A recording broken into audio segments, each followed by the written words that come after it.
In this video আমি আমার ক্যালকুলেটরকে এমন থেকে এমন বানাই ফেলবো। কিভাবে চলো প্রসেসটা শেয়ার করি। তো আমার ক্যালকুলেটরটা অনেক বেশি কেমন জানি হয়ে গিয়েছিল, তো আমি ভাবলাম এটার উপরে পেইন্টিং করা যাক। তো আমি একজন আর্টিস্ট হয়ে যদি আমার ক্যালকুলেটর এরকম বোরিং থাকে তাহলে আর্টিস্ট হয়ে লাভ কি, তাই না? তো চলো এটার উপরে একসাথে পেইন্টিং করি। ক্যালকুলেটরটা একটু পিচ্ছিল টাইপের ছিল, তাই আমি এটার উপরে প্রথমে স্ট্যান্ড পেপার দিয়ে এটাকে ঘষে দিই যাতে করে আমি ইজিলি কালার অ্যাপ্লাই করতে পারি এখানে। আর তোমরা এই স্ট্যান্ড পেপারটা যে কোনো ধরনের হার্ডওয়্যারের দোকানেই পেয়ে যাবে। তো তোমরা এখন খুবই সুন্দর একটা ASMR শুনতে থাকো।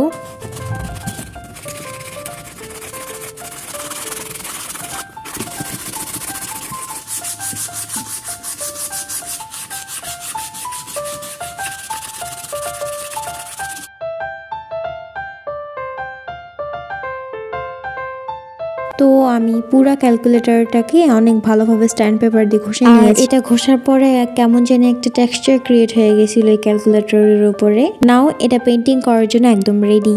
তো এখানে আমি প্রথমে হোয়াইট কালার দিয়ে একটা কোট করে দিব। আর আমার কাছে জেসো নাই, তোমাদের কাছে যদি জেসো থাকে তাহলে তোমরা সেটা অ্যাপ্লাই করতে পারো। আর এখানে আমি হোয়াইট কালারটাকে অ্যাপ্লাই করার জন্য আমি একটা ফ্ল্যাট ব্রাশ নিয়েছি এখানে। তো আমি পুরা ক্যালকুলেটরটাকে আমি হোয়াইট কালার দিয়ে কভার করে ফেলবো।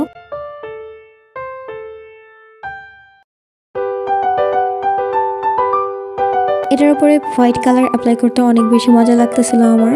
তো আমি পুরা ক্যালকুলেটরটাকে দুইবার হোয়াইট কালার দিয়ে কোট করছি যাতে করে অনেক ভালো একটা সারফেস তৈরি হয় আমার পেইন্টিং করার জন্য। অ্যান্ড তোমরা তো এটা দেখতে পাচ্ছ কত বেশি ভালো হয়েছে। হোয়াইট কালার করার পর এটা কত বেশি সুন্দর হয়েছে তোমরা তো দেখতে পাচ্ছ। হোয়াইট কালার দিয়ে এটাকে কভার করার ফলে এই যে পিচ্ছিল ভাবটা ছিল সেটা এখানে ছিল না। আমি শিরিষ কাগজ দিয়ে ঘষার সময় ওটা চলে গেছে, মানে পিচ্ছিল ভাবটা। Now it's time to outline. আর এখানে আমি আউটলাইন করার জন্য নর্মাল যে 2B পেন্সিল থাকে আমি এখানে সেটা ইউজ করতেছি। অ্যান্ড আউটলাইন করার জন্য এখানে আমি ফ্রি হ্যান্ড মেথড ইউজ করব। যদিও আমি নর্মালি গ্রেড মেথড ইউজ করি আউটলাইন করার জন্য, তো এটাই দেখার বিষয় যে আমি ফ্রি হ্যান্ড ড্রয়িং করতে পারি কিনা। তো এখানে আমি প্রথমে একটা রাফ স্কেচ করে নিব, দেন আমি ধীরে ধীরে এখানে ডিটেলসটাকে অ্যাড করব। তো এখানে আমি একটা অ্যানিমে ক্যারেক্টার ড্রয়িং করব আমার ক্যালকুলেটরের উপরে। আর আমি এখানে নারুটোকে ড্রয়িং করতেছি। তো তোমরা এখন আউটলাইন করাটাকে এনজয় করো।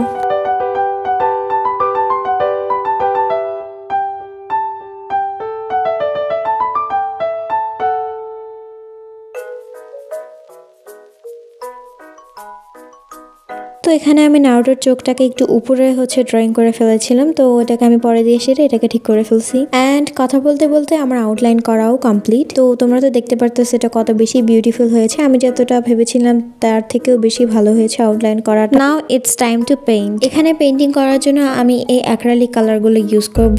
আর এই অ্যাক্রিলিক কালারগুলো তোমরা যে কোনো ধরনের স্টেশনারি দোকানেই পেয়ে যাবে। অ্যান্ড এই অ্যাক্রিলিকের প্রাইসও অনেক বেশি কম, একটা মনে হয় 25 টাকা করে আমার থেকে নিয়েছিল। আর ব্রাশ আমি এইগুলো ইউজ করব। আর আমি ব্যাকগ্রাউন্ডে ব্ল্যাক কালার করে দেবো, যেহেতু আমার ক্যালকুলেটরের ভেতরে ব্ল্যাক কালার ছিল তার সাই আমি ভাবলাম যে এখানে কালার করে দেওয়া যায়। তো এখানে আমি ব্ল্যাক কালার করার সময় কেমন জানি হচ্ছিল, তো এখানে আমি 2 থেকে 3টা কোড অ্যাপ্লাই করছি, যার জন্য এটা অনেক বেশি সুন্দর লাগবে। আর আমি ব্ল্যাক কালার দিয়ে সব জায়গায় আশেপাশে সব ছোট ছোট জায়গাতে ব্ল্যাক কালার দিয়ে কভার করে ফেলবো।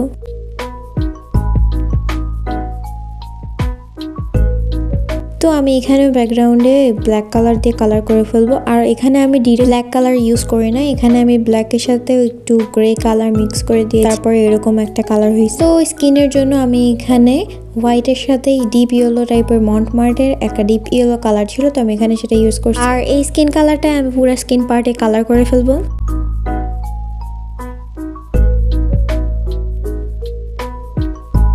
তো হেয়ারে কালার করার জন্য এখানে আমি ডিরেক্ট ইয়েলো কালারটা ইউজ করছি।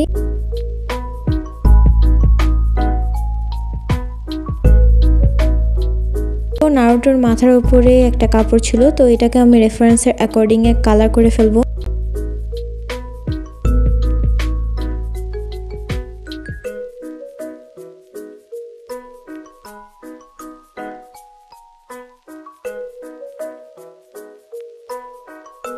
অ্যান্ড হ্যাঁ, এখানে আমি সবগুলো কালার কিন্তু 2বার করে অ্যাপ্লাই করছি। তো তোমরা দেখতে পাচ্ছ ভিডিওতে আমি স্কিন কালারও কিন্তু 2বার করে এখানে অ্যাপ্লাই করছি।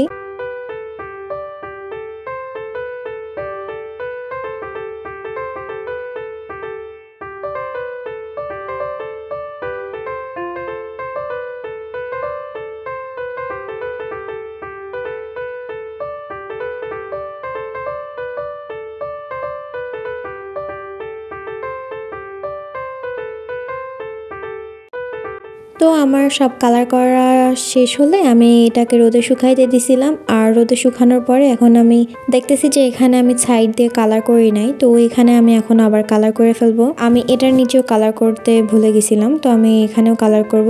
আর এখানে আমি ডিরেক্ট ব্ল্যাক কালার ইউজ করছি, জাস্ট একটু গ্রে কালার ইউজ করছি এখানে। অ্যান্ড এখানেও আমি 2টা কোটই অ্যাপ্লাই করছি।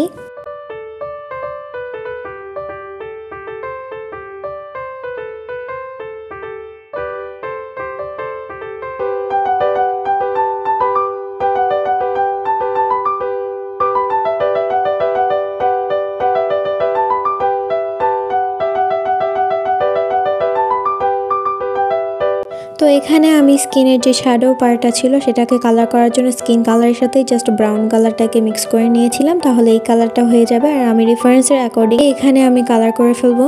অ্যান্ড সাথে সাথে আমি বাকি ডিটেলসগুলো এখানে অ্যাড করে দিচ্ছিলাম।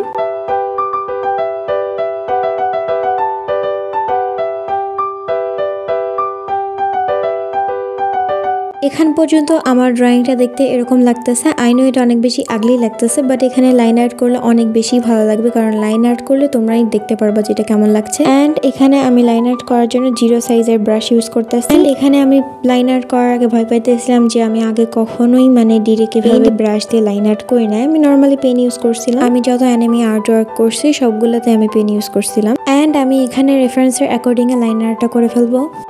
I was made for you. Look at me. I was made for you. Look and see. Start with my smile. Watch what I do. Now you get the picture. I was made for you. I was made for you.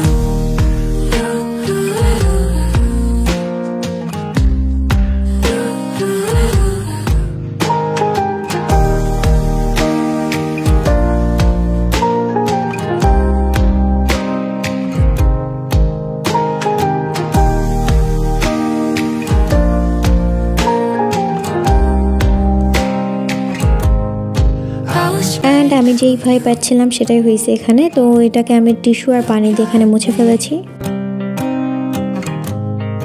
I was made for you.